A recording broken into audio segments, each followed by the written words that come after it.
Fælleshuset i økosamfundet Hallinge-Lille er mødested for både landsbyens beboere og lokalsamfundet omkring. Her mødes vi til alt fra fællesspisning,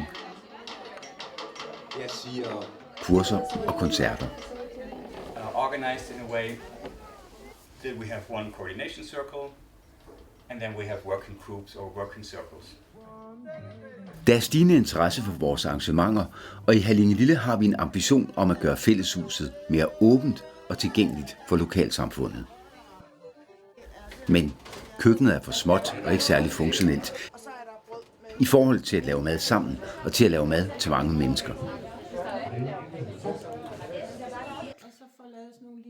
Med en opgradering får vi ikke bare et køkken til at understøtte vores workshops og arrangementer.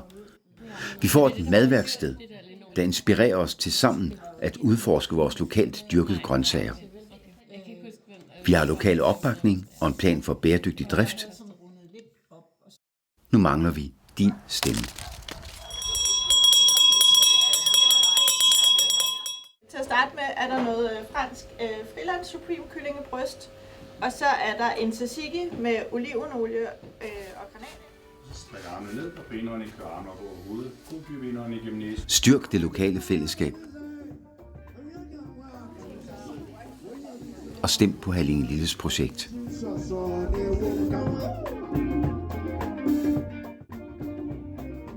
Tak for din stemme.